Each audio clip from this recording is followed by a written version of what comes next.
Hello, good evening. Based on my experience, ang mga lessons na natutunan ko about love is,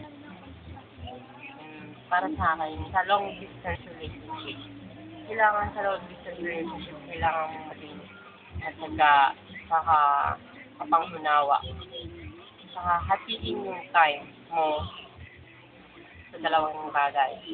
Sa sarili mo, at saka dun sa minamahal mo. Siyempre, kailangan mo rin siyang bigyan ng time at the same time, pati yung sarili mo.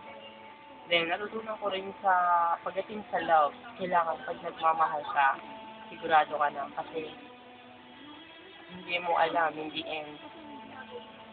Hindi pala siya yung destiny na nakalaan sa'yo na akala mo sa una na kayo na talaga hanggang huli. Na kayo na talaga habang buhay.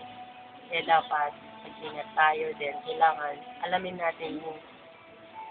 natin kung totoo pa yung nararamdaman natin or kung matagalan pa yung nararamdaman natin.